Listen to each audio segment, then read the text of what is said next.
दो इधर हेडिंग लिख के आप विभव प्रवणता तथा विद्युत क्षेत्र की तीव्रता में संबंध। विभव प्रवणता इसके पहले मैंने आपको समझाया है, क्या बताया उसमें कि विभव प्रवणता में बोला गया है दूरी जैसे जैसे, मान लीजिए कोई एक बिंदु आवेश हो, उसके विद्युत क्षेत्र की दिशा के सापेक्ष दूरी जैसे जैसे बढ़ेगा विभव प्रवणता वैसे वैसे घटेगा, वैसे वैसे विभव क्या होगा, घटेगा। उसी के दर को हम क्या कहते हैं, विभव प्रवणता कहते हैं। उसके बाद हमने जो हेडिंग लिखा उसको समझिएगा, विभव प्रवणता तथा विद्युत क्षेत्र की तीव्रता में संबंध।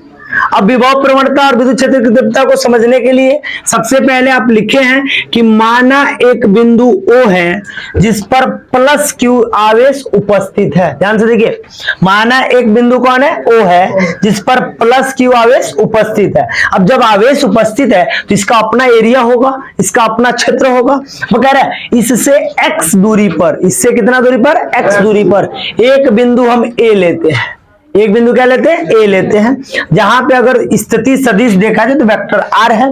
और यहां से अल्प दूरी मतलब डेल्टा एक्स तनी मुनी दूरी पर एक बिंदु बी ले लेते हैं।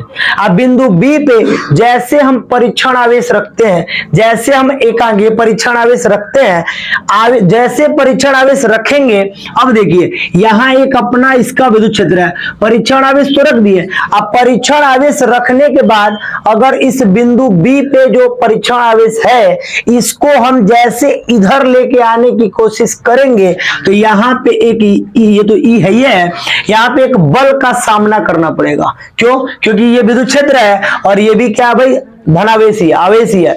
अब ये आवेश जब इधर आएगा तो स्पष्ट यहाँ पे किसका सामना करना पड़ेगा, बल का।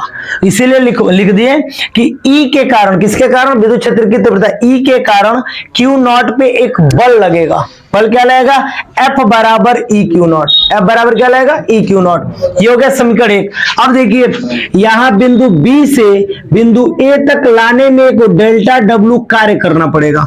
बिंदु B से बिंदु A तक लाने में किया गया क्या लिखे, कार्य। कार्य जो होगा, कार्य भी छोटा ही होगा, क्योंकि जब ये दूरी छोटा है तो कार्य भी क्या होगा, छोटा। तो कार्य बराबर बल गुणे क्या होता है, विस्थापन। तो बल तो ये हो गया ऊपर वाला, और विस्थापन मतलब इतने दूरी ना आएगा, डेल्टा एक्स आएगा। मैं बोल रहा हूं फिर से, ये जो डेल्टा एक्स आ रहा है ये इसके विरोध में आ रहा है, और जब इसके विरोध में आ रहा है तो चिन्ह क्या लगेगा, माइनस का। माइनस चिन्ह यहाँ प्रदर्शित करता है कि उसके विरोध में दूरी को लिया जा रहा है। अब जबरदस्ती मेरा एरिया है और कोई दूसरा आ रहा है तो भाई उसको तो लड़ना पड़ेगा, लड़ाई करके आना पड़ेगा। माइनस डेल्टा एक्स ले लिए। अब देखिए एफ एक्स हो गया, ठीक है, एफ का मान यहां से पुट कर दिए, E Q not minus delta x, सही है।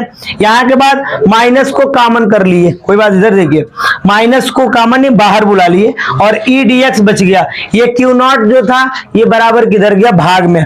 डेल्टा डब्ल्यू बटा क्यू नॉट को हम क्या कहते हैं, भी कहते हैं। पहला हेडिंग पढ़े थे विद्युत विभव, तो डेल्टा भी कहते हैं। चूंकि यहाँ पे डेल्टा छोटा सा कार्य है तो छोटा सा विभव उत्पन्न होगा। ये जो बचा उसको लिख दिया, इसको इधर लेके आ गए, गुणा में था इधर आया, किसमें होता है, भाग में। तो डेल्टा भी बटा डेल्टा एक्स, डेल्टा भी बटा डेल्टा एक्स क्या होता है, विभव प्रवणता, और ई क्या होता है, विद्युत क्षेत्र की तीव्रता। हेडिंग क्या था आपका, विभव प्रवणता और विद्युत क्षेत्र की तीव्रता में संबंध। तो ये संबंध फाइनल हो गया। उसके बाद आपको बताया गया है कि माइनस चिन्ह प्रदर्शित कर रहा है कि विद्युत क्षेत्र की दिशा में दूरी जैसे जैसे बढ़ेगा विभव का मान वैसे वैसे घटेगा। विभव का मान वैसे वैसे क्या होगा, घटेगा। तो दूरी बढ़ेगा और विभव घटेगा, इसके जो अनुपात को ही हम विद्युत क्षेत्र की तीव्रता यहाँ पे संबंध को प्रदर्शित करते हैं। तो ये पूरा का पूरा फाइनल